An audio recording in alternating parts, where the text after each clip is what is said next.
Dans cette vidéo, nous allons aborder l'anatomie de la clavicule. Donc la clavicule est un os long, pair et non symétrique, situé à la partie antérolate du thorax et donc qui a une forme de S italique.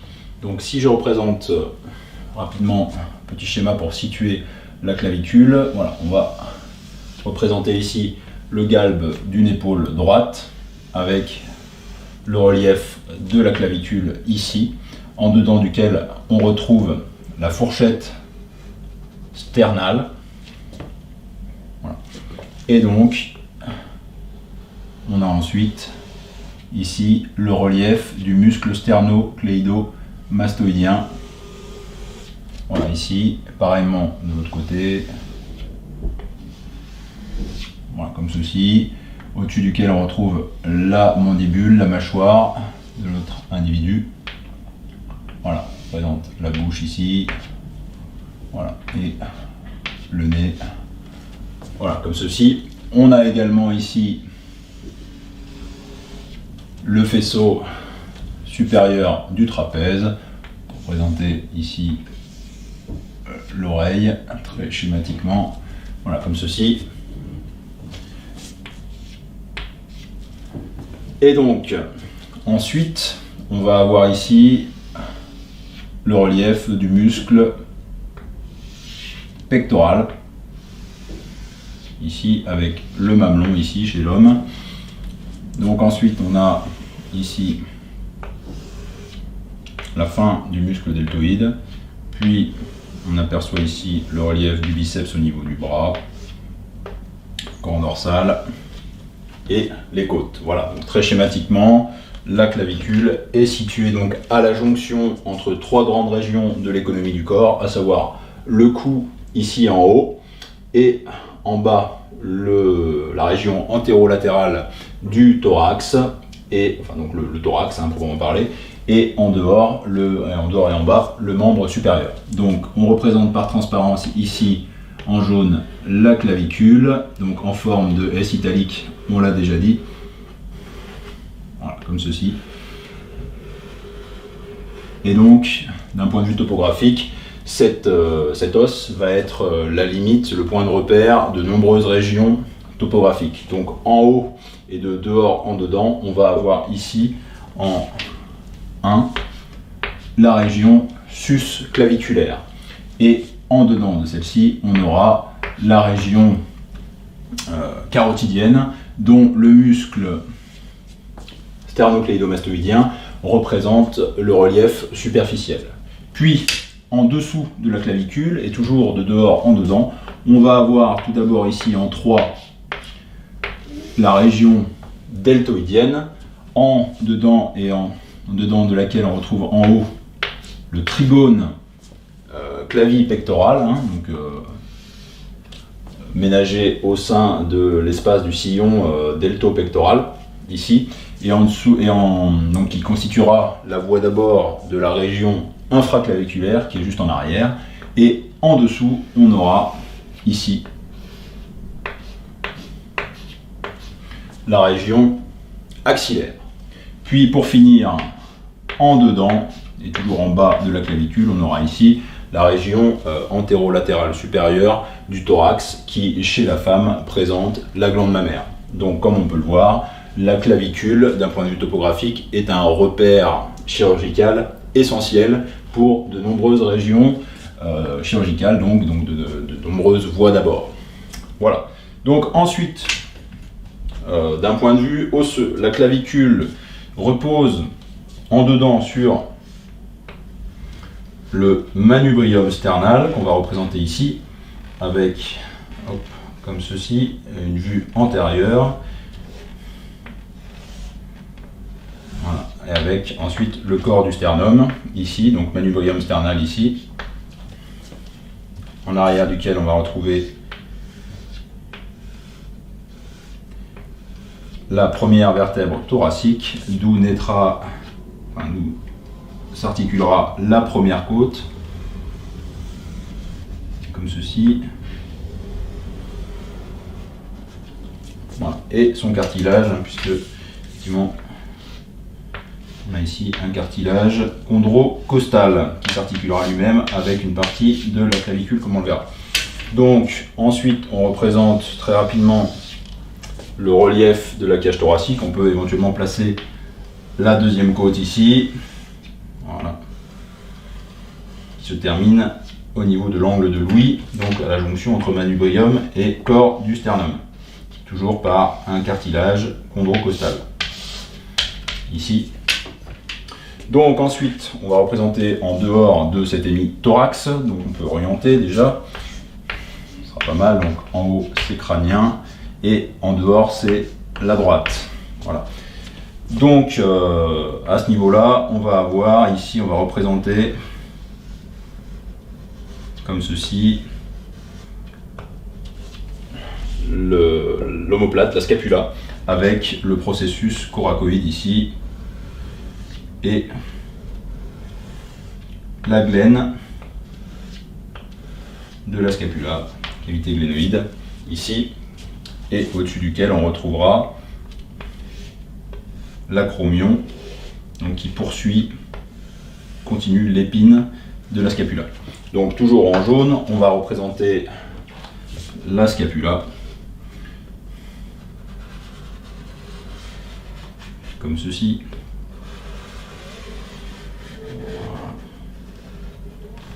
Donc qui est un os long comme on l'a dit, donc il y a un grand axe oblique en dedans, en bas et vers l'avant, et donc qui s'articule en dehors avec l'acromion et forme l'articulation acromioclaviculaire, et en dedans avec l'articulation sterno-costoclaviculaire. Donc la clavicule est aussi comprise dans un plan doublement oblique, donc oblique en bas, d'arrière en avant, et oblique en bas, de dehors en dedans. Voilà. Cela étant dit, on peut rajouter une dernière chose, c'est que, effectivement, on le reverra quand on parlera un petit peu de biomécanique, c'est que la clavicule forme le pilier antérieur de la ceinture scapulaire. Donc, la clavicule se divise, enfin il est courant de la décrire, en un corps et deux extrémités, et ce corps lui-même est divisé en deux faces, supérieure et inférieure, et deux bords, antérieur et postérieur. Donc nous allons commencer par décrire la face supérieure de la clavicule tout de suite. Voilà. Donc pour nous aider à représenter ce schéma, on peut tracer une ligne diagonale, voilà, autour de laquelle le S italique de la scapula va se dessiner. Voilà.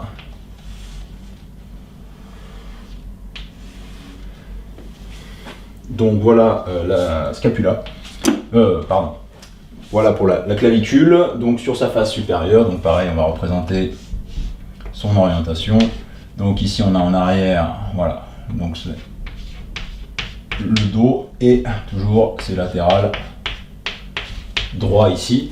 Donc on retrouve la forme de S italique. On divise classiquement cette face supérieure en trois portions. 3 tiers qu'on va décrire de dehors en dedans. Donc ici on retrouve l'extrémité latérale de la clavicule, puis le tiers latéral. Alors le tiers latéral présente effectivement, il est large, mais assez étroit. Donc effectivement il présente des insertions musculaires. En arrière on va retrouver le faisceau supérieur ou claviculaire du muscle trapèze qui va tracter un petit peu le tiers latéral vers le haut et l'arrière. Et en avant, on va retrouver, alors avec la présence effectivement d'un tubercule dit glénoïdien, donc c'est-à-dire qu'ici on a vraiment une surface osseuse rugueuse qui donne insertion au muscle deltoïde et son faisceau claviculaire également, faisceau antérieur ici, voilà, et qui va, voilà, lui avoir ces fibres qui vont être orientées vers le bas et le dehors et légèrement en arrière.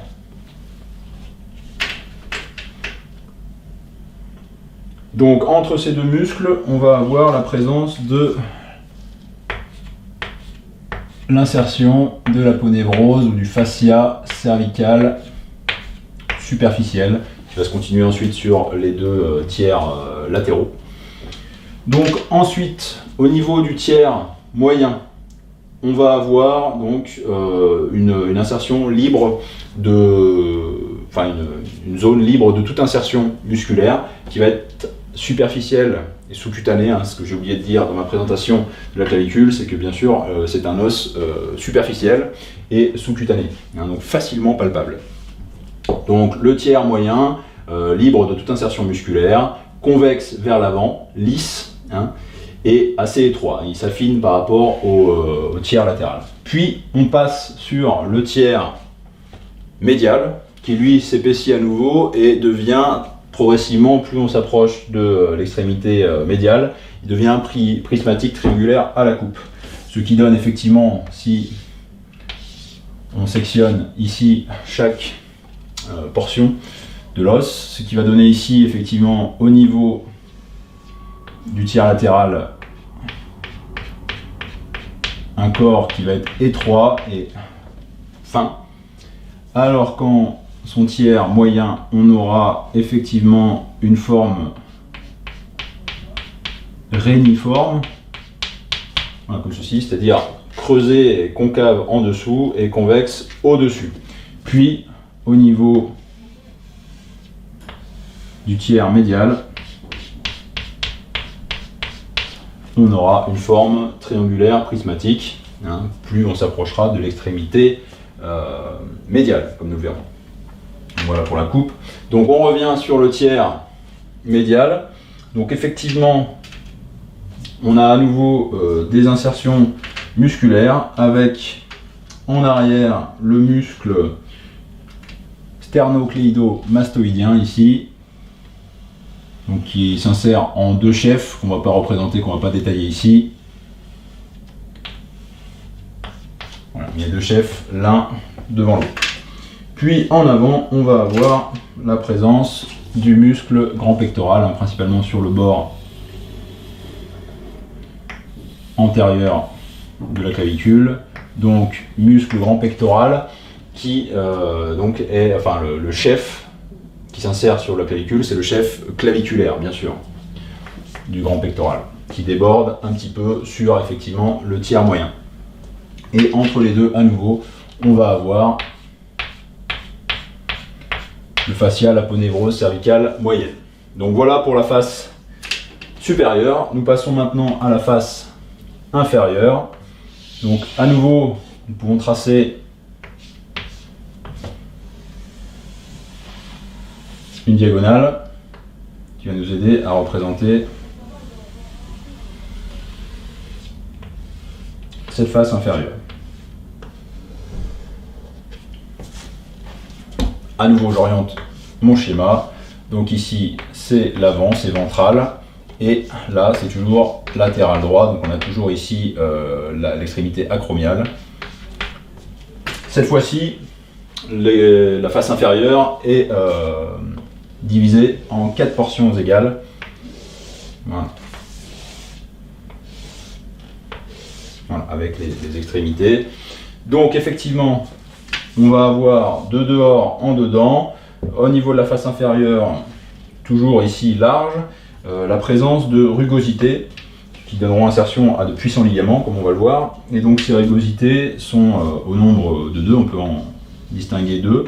Donc on a tout d'abord un champ dit trapézoïde qui a une forme grossièrement triangulaire à sommet postéro-médial. Et au sommet de ce triangle, on retrouve une nouvelle zone rugueuse, un peu plus arrondie, qui elle est le tubercule conoïde. Et donc, on a insertion ici de 2 ligaments, le ligament trapézoïde ici et le ligament conoïde ici. Et on verra que ces ligaments s'insèrent sur l'apophyse, le processus coracoïde de la scapula. On va voir qu'il y a un troisième ligament qui les rejoint. Voilà, on délimite ici les deux ligaments. Donc le trapézoïde en avant et le conoïde en arrière. Les deux quarts moyens maintenant. Ils sont creusés, comme on l'a vu, par un sillon ou une gouttière qui va être la gouttière du muscle subclavier. Voilà. En arrière de cette gouttière, on va retrouver le foramen nourricier de l'os qui laissera passer des vaisseaux en provenance de l'artère et de la veine subclavière. Le muscle subclavier, on le représente donc dans la gouttière ici, et lui ira se terminer sur la première côte et le cartilage de la première côte. Et en avant de ce muscle, on va retrouver le ligament coraco-claviculaire médial, ici, qu'on peut représenter comme ceci, qui va arrimer encore un peu plus la clavicule à la face inférieure, enfin par sa face inférieure, à la scapula, en dedans. Autour du muscle subclavier, on va observer le dédoublement d'un fascia, qui est le fascia clavipectoro-axillaire, qui entoure le muscle ici et qui va se poursuivre vers le bas, comme on va le voir. Alors on le voit, on le comprend beaucoup mieux sur une coupe. Donc je reprends ici la forme, le corps réniforme de la clavicule en son tiers moyen ici, avec donc le sillon ou la gouttière du subclavier. On représente le muscle subclavier ici, en dessous duquel on aura le muscle qui est le muscle petit pectoral, comme ceci, et en avant on retrouve le muscle grand pectoral. Donc ici c'est une coupe parasagittale passant par le tiers moyen réniforme de la clavicule. Donc c'est une coupe qui passe comme ceci, coupe parasagittale. Voilà, donc là c'est crânien et là c'est ventral ou antérieur. Et donc on va avoir effectivement ici le dédoublement du fascia clavi-pectoro-axillaire, donc qui est ici le CPA, FCPA, qui se redédouble à nouveau autour du muscle petit pectoral, ici, et ensuite qui se poursuit jusqu'à la base de la pyramide du creux axillaire. On verra ça plus en détail avec la question topographique de la région axillaire. Et en avant, ici, on retrouve notre muscle grand pectoral, qui lui aussi aura une aponévrose, ici, qui sera la continuité, en continuité avec le fascia ou l'aponévrose cervicale superficielle, qui se termine ici et elle se prolonge par l'aponévrose du muscle grand pectoral. Ensuite, on parle du quart médial. Donc le quart médial, tout simplement, il présente deux insertions. Une insertion en son milieu, qui est l'insertion du ligament costoclaviculaire. Donc un ligament supplémentaire qui vient vraiment arrimer la clavicule par sa face inférieure aux éléments osseux voisins. Voilà, donc, le ligament costoclaviculaire ici, en arrière duquel on va retrouver l'insertion terminale du muscle sterno-hyoïdien, qui est en ancienne nomenclature le muscle sternocléido, cléido pour la clavicule, hyoïdien. Et en avant, on peut représenter éventuellement le muscle grand pectoral sur son bord antérieur. Donc très rapidement, on parle un petit peu des bords de la clavicule. Donc je l'ai déjà dit, un bord antérieur, un bord postérieur. Donc on va représenter ici le bord antérieur avec en dehors l'extrémité acromiale et en dedans l'extrémité sternale. Ici on représente partie de la fourchette sternale et en dehors ici l'acromion comme ceci. Donc le bord antérieur est divisé lui-même en 3 parties comme la face supérieure, sur la même modalité que la face supérieure. Et on va retrouver les éléments qu'on a déjà décrits. Donc de dehors en dedans, on aura effectivement à nouveau le tubercule deltoïdien et donc l'insertion du muscle deltoïde qui va déborder sur l'acromion ici.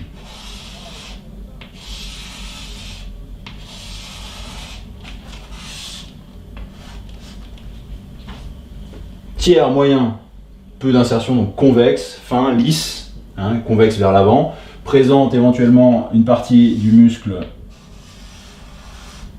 grand pectoral, faisceau claviculaire, ici, qui lui-même ensuite se continue par son faisceau sternal.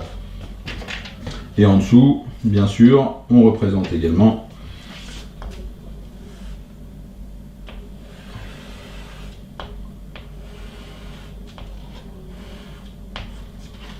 le cartilage chondrocostal ici, qui s'articule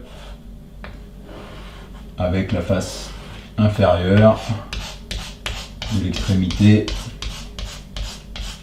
médiale.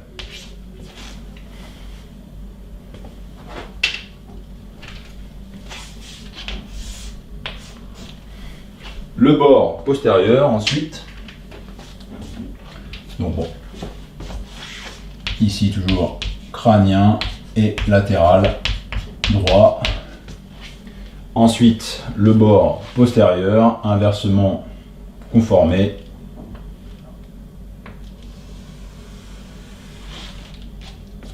On va le représenter à droite toujours pour éviter les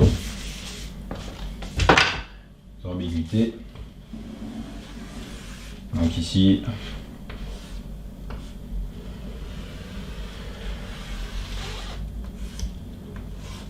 on a le bord postérieur de la clavicule avec à nouveau la division en 3 tiers et les extrémités latérales distales.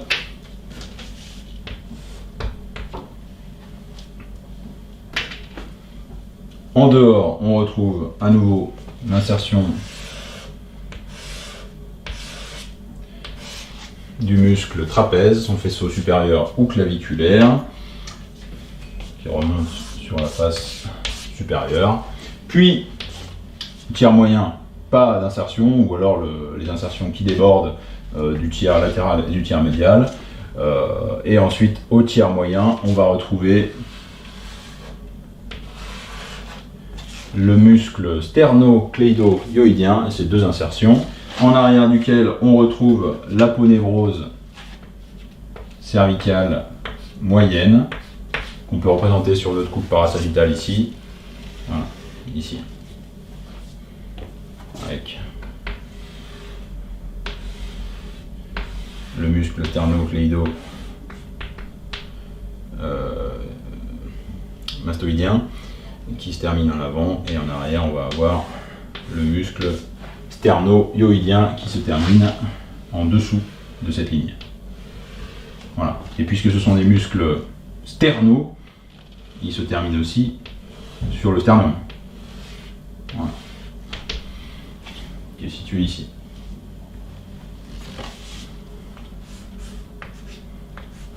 Donc ici c'est crânien et ici c'est latéral droit.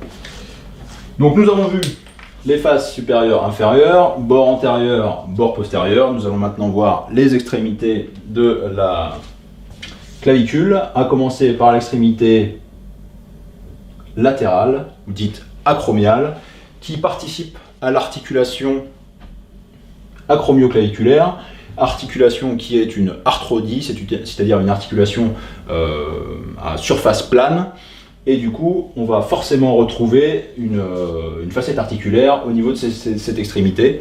Donc on va représenter ici donc l'extrémité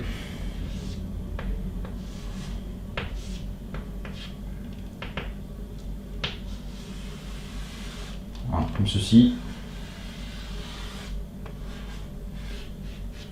Si on représente la clavicule un petit peu sur une vue oblique, on retrouve effectivement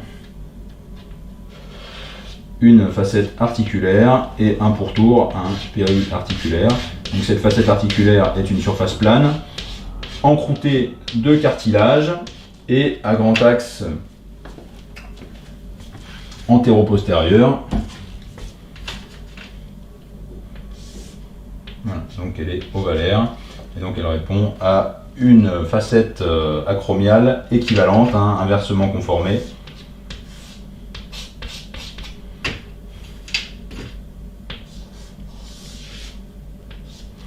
Comme ceci.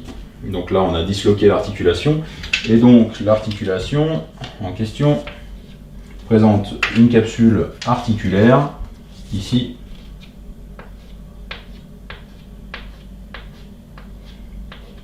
qui va être renforcée par des ligaments et parfois une petite insertion méniscale. Dans un tiers des cas on retrouve un ménisque à son niveau et sinon des ligaments qui sont plutôt modeste comparativement à l'articulation sterno-costo-claviculaire.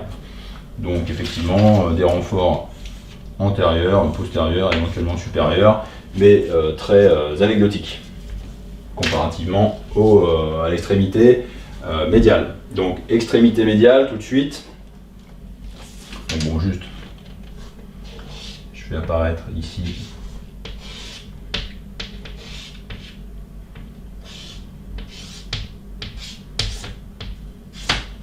le manubrium sternal, MS, voilà, ici, avec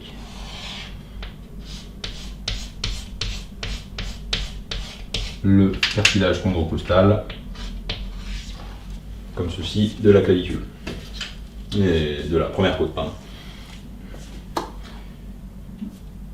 L'extrémité médiale maintenant, donc, elle participe de l'articulation sterno-costo-claviculaire. C'est donc une articulation en selle, et justement l'extrémité médiale va présenter une facette articulaire et un pourtour osseux qui donnera insertion à la capsule et à des ligaments. Et donc on va représenter en vue interne avec une légère contre-plongée. Donc ici on retrouve la facette triangulaire, puisqu'on a vu que l'extrémité latérale, l'extrémité médiale et le tiers médial devenaient progressivement triangulaires, prismatiques, donc triangulaire à la coupe. Et au niveau de l'extrémité médiale, on a même vraiment un processus ici qui est notable et qu'on appelle le heurtoir de Farabeuf. Et en fait, c'est une butée osseuse qui va venir, justement, comme son nom l'indique, buter contre le manubrium sternal dans les mouvements de rétropulsion de l'épaule, ce qui va limiter le mouvement au niveau, justement, de l'articulation sterno-costo-claviculaire. Donc, heurtoir de Farabeuf, du nom de cet anatomiste. Voilà. Donc ici, effectivement, on est au niveau crânien, et là, au niveau antérieur, ventral. Comme je l'ai dit, l'extrémité médiale présente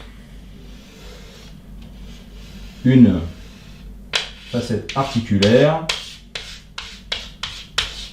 qui a présenté deux segments. Un segment vertical, mais aussi un segment horizontal qui va se faire aux dépens de la face inférieure de la clavicule. Donc ici, on aperçoit la face inférieure et donc on a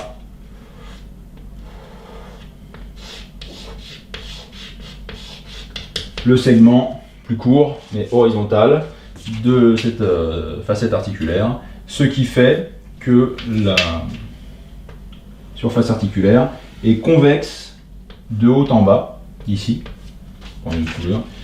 et elle est légèrement plane ou légèrement concave d'avant en arrière.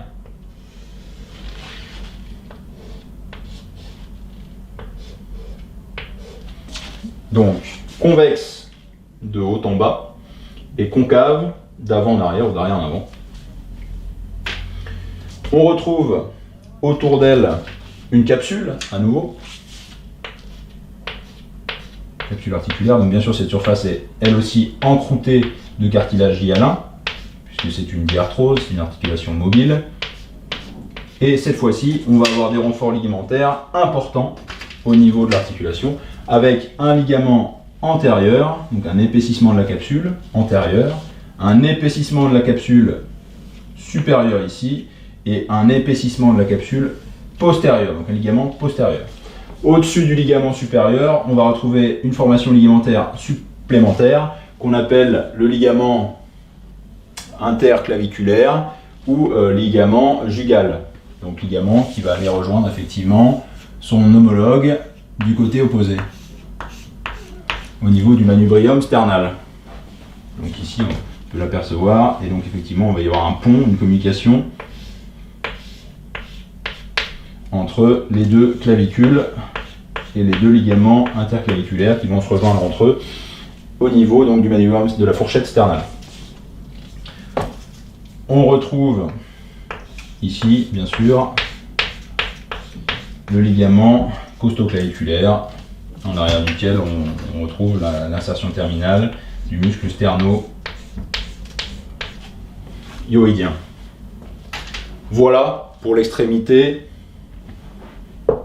médiale de la clavicule. Quelques mots sur l'ossification de l'os maintenant. Donc la clavicule présente 3 points d'ossification, 2 points primaires, latéral et médial, et un point d'ossification secondaire qui est médial au niveau de l'extrémité médiale de l'os justement. Pareil, on représente à nouveau la clavicule, très schématiquement, très rapidement, avec donc en bleu les 2 points d'ossification, dont l'un d'eux apparaîtra dès le 30e jour de la vie in utero, et donc progressivement on va avoir une migration des cellules osseuses vers les parties médiales et latérales de l'os, et on aura également un noyau d'ossification, donc on est secondaire au niveau de l'extrémité médiale de l'os. Et cette union entre le noyau secondaire et le noyau primaire, le point d'ossification primaire médial, se fera vers l'âge de 25 ans. Ce qui fait de la clavicule le premier os à commencer son ossification et le dernier os à la terminer. Quelques mots sur la palpation. Maintenant, nous allons parler de la palpation. Comme la clavicule est un os superficiel et sous-cutané, il est très facile à palper. Donc vous pouvez palper sur vous-même par exemple, ou sur un tiers, sur un patient ou sur un ami à vous. Donc je vous conseille tout d'abord de repérer à la base du cou la fourchette sternale, puis progressivement de déporter vos doigts vers le dehors, vers la droite, pour venir sentir le relief de l'articulation sterno-costo-claviculaire. Une fois que vous êtes placé à ce niveau-là, vous pouvez, pour bien tester la mobilisation de l'articulation et pour bien repérer l'interligne articulaire, réaliser de manière active ou passive des mouvements donc d'élévation de l'épaule ou d'antépulsion, rétropulsion.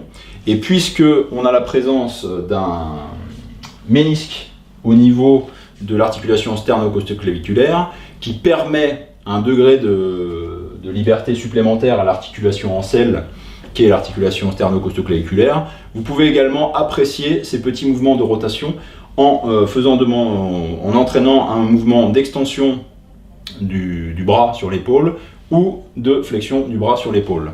Donc une fois que vous avez bien palpé l'interligne articulaire de cette articulation, vous pouvez arriver au niveau du tiers médial de l'articulation, où vous pouvez apprécier effectivement l'insertion, éventuellement tout d'abord la convexité du bord antérieur et la concavité du bord postérieur. Attention, en palpant le bord postérieur, il y a à proximité le nerf phrénique qui passe, et donc ça peut être assez sensible si effectivement vous venez un petit peu titiller ce nerf. Et les scalènes qui sont à proximité aussi. Donc, on palpe aussi l'insertion du muscle grand pectoral, son faisceau claviculaire. Puis on arrive sur le tiers moyen, donc le plus facile à palper. En général, on peut apprécier son épaisseur. C'est ici qu'on peut trouver un cal osseux lié à une fracture passée. Et ensuite, effectivement, on arrive sur le tiers médial. Donc chez les personnes assez musclées, on peut percevoir le tubercule antérieur, le tubercule glénoïdien, le tubercule deltoïdien, donc du faisceau deltoïdien antérieur, et en dessous duquel on va retrouver à proximité l'apophyse, le processus coracoïde de la scapula. La partie postérieure également, on va pouvoir percevoir l'insertion du faisceau supérieur trapèze, souvent sensible aussi chez beaucoup d'individus.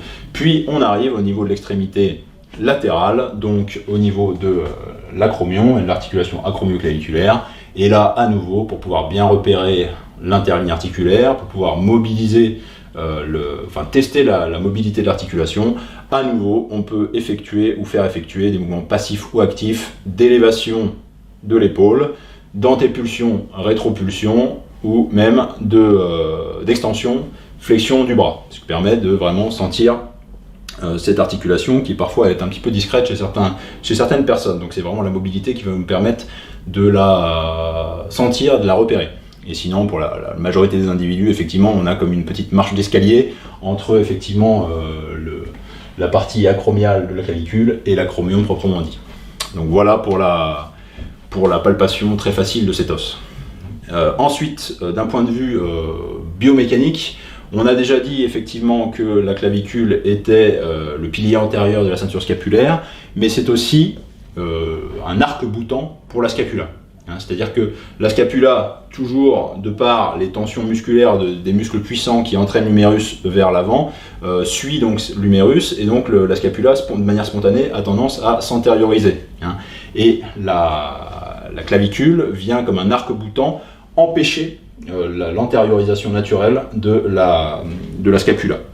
Ce qui, justement, explique pourquoi dans les fractures, certaines fractures de la clavicule, la majorité, on vient fixer par un anneau ou un moyen de contention, on vient fixer la scapula et l'épaule vers l'arrière pour éviter justement ce mouvement naturel de glissement de la scapula si l'os fracturé ne peut plus assurer sa fonction d'arc-boutant. Voilà. Et donc troisièmement, la forme en S italique de l'os donne une résistance accrue aux contraintes en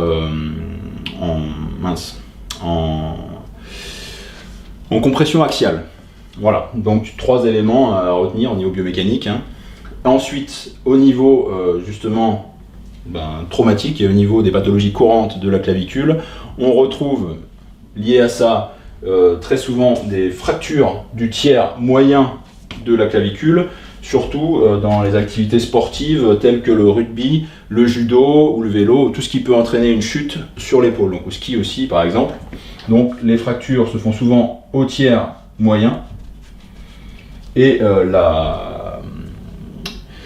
la guérison optimale de la clavicule passe parfois par une opération chirurgicale, parce qu'effectivement, en dehors des fractures simples, on peut avoir des fractures déplacées de cet os, notamment à cause justement de la pression exercée par l'humérus et la scapula sur l'os, et aussi parce qu'il y a toujours un risque d'atteinte des éléments qui vont se trouver sous les 2 quarts moyens de la face inférieure de la clavicule. À savoir, donc à ce niveau-là, on est au niveau de l'espace du défilé costo-claviculaire, où passe un pédicule vasculaire très important, c'est le pédicule vasculaire subclavier du membre supérieur.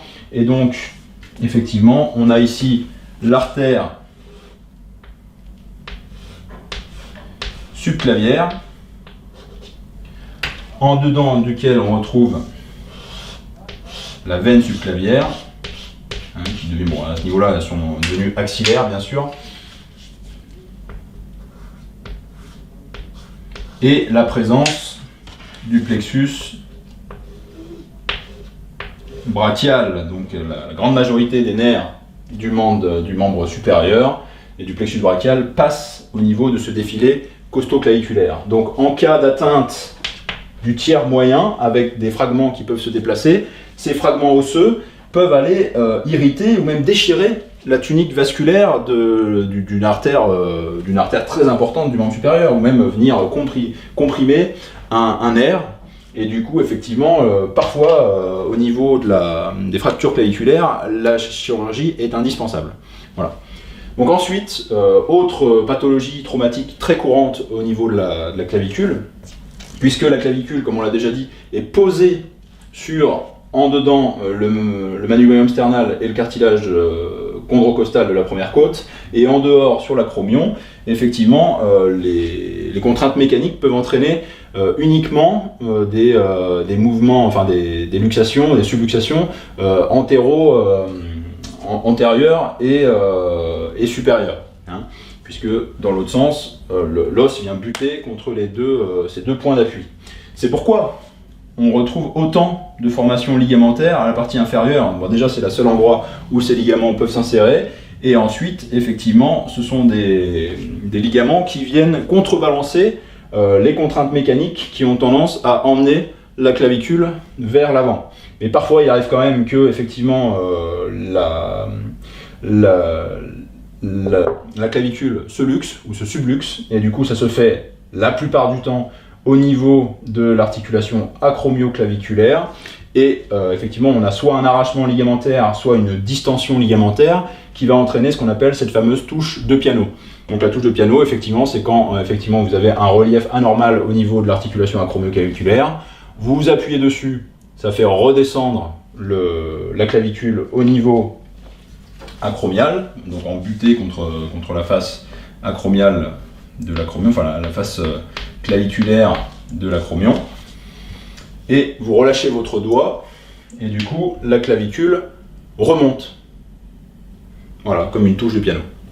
Voilà, donc c'est tout pour l'anatomie de la clavicule. Je vous remercie de votre attention.